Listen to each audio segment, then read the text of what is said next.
Good evening, everyone.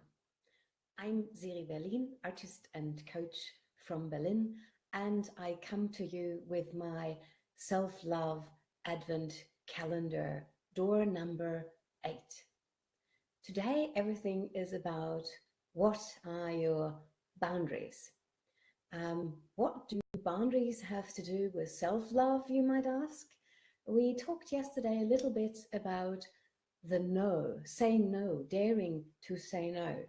And I think a really important thing, and I also mentioned that in yesterday's talk, is to know what your boundaries are. So, I mean, if you're not super experienced with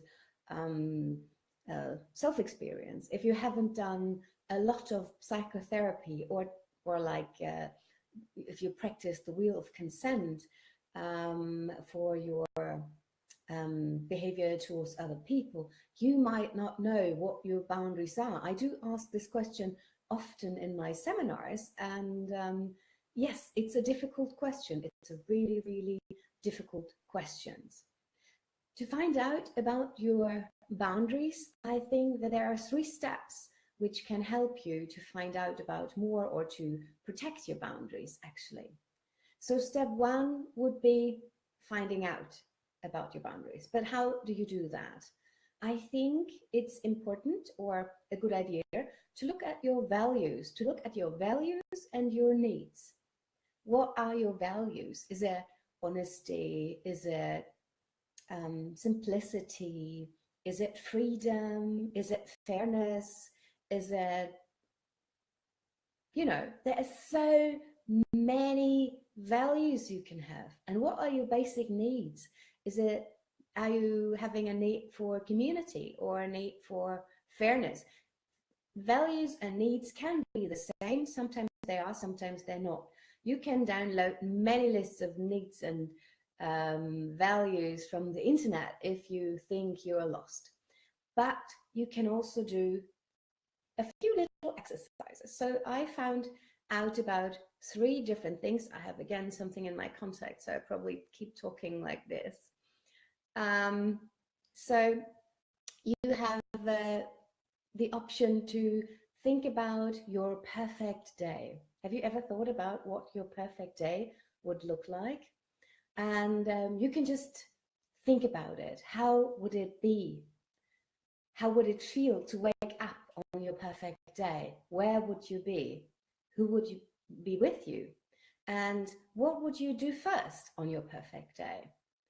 How would your surroundings smell or look? Or what would you hear? Who would you meet on your perfect day? Who would you like to be treated on your perfect day? Who would you like to treat others? And after your perfect day, after you have done all the nice things you're really interested in, or you really love, which make you feel good, what would you like to say about yourself after your perfect day? And what would you like to say others? What would you like to that others say about you after your perfect day? Maybe there's something. Who would you like to share your perfect day with? Or what would be the center of your perfect day? And then, of course, another approach. Hello, you. It's nice to see you. We're talking about how to become more aware of your boundaries by looking at values and needs. And we just looked at the perfect day, but we can also do the contrary. We can look at our worst day, and then you would repeat kind of all the questions I asked you. You would think, what would you do? Like, how would you wake up on your worst day? What were your surroundings on your worst day? Who would be the most awful person to meet on your perfect day? And how would you really spoil the day for yourself with your actions? And how can others spoil your day to make it the worst day of your life? Write it down. Take 5 to 10 minutes to really think about what would it make. And then a third idea you can try out is to look at recent happenings, recent encounters, recent things you experienced where you felt, I myself or someone else stepped over my boundaries and you weren't able to communicate that before. So you really think about the situation and describe it. Describe it for 5 minutes. Just do it with 3 different events and then look at what you have written. Look at what values were not met, what needs were not met in these situations. So this was step 1, by finding out about what your boundaries actually are, because that's not easy. It's like, like our successes we never talk about. We don't know about our successes. It's a bit similar with the boundaries.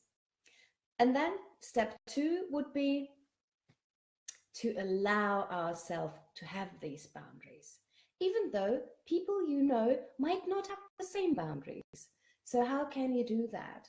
Give yourself a lot of empathy for finding out about your boundaries and tell yourself it's absolutely, completely all right to have these boundaries, even if it sounds crazy. It's really important that you allow yourself to have these boundaries, to be able to protect them really, really good. Give yourself some self-love. Maybe through the last days you found a little bit closer to being in love with yourself, and you can use all the exercises before to really allow you to have these boundaries. Okay, and after we found out about the boundaries and after we allowed ourselves to have these boundaries, there's a really important third step we sometimes kind of tend to forget, because we as human beings think that, everyone else is like me. So I suspect if I'm into freedom as a value, or honesty or kindness, of course everyone else has the same value and need. Or it's something, even if it's something like fresh air, you like to open the window in your office frequently and you really like the fresh breeze. No, you might have experienced that by now. We don't share all values or, what we think is our most important need. We're different in that regard. So that's why we have to communicate it. We have to communicate all the things we talk about, all the things we share. I just thought I didn't share this video on my other page. So this is unfortunate, because I actually wanted everyone to watch. But now I keep talking and tell you about the third step, how to communicate your boundaries in a good way to others. So while doing your exercise, looking at situations where yourself or someone else overstepped your boundaries, they are a good example to become more mindful, to become more aware of when these situations occur, what kind of surroundings then you have. So becoming a little bit more aware of your boundaries, of your values, of your needs are already big steps towards communicate it better to others. The earlier you find out about, there's going to be something happening and this person might overstep my boundary, or I already know about this is my boundary, then I can communicate it in a nice way, in an understanding way. And in step 2, I said, give yourself some empathy that you might have different values and needs than someone else. It is so important that you do that, because then you're more understanding towards others, that they might not understand what your boundaries are. So if someone does something banal, like coming in the back of your computer, like, in your back and just looking at your screen, I know many people who don't like that. And it feels kind of funny to have someone close in the back. Then tell the person it's completely all right. We do all have boundaries and we can connect if someone just tells us. And of course, we want to contribute to each other's well-being and we don't want to offend someone most of the time we don't want that. If we do want, there is a different reason laying behind that, and we could look at that at some other point. You can give me a call, we can have an appointment. I do this as a job. No. So give yourself enough empathy and allow yourself the boundaries so you are able to communicate it to others and be understanding with their boundaries.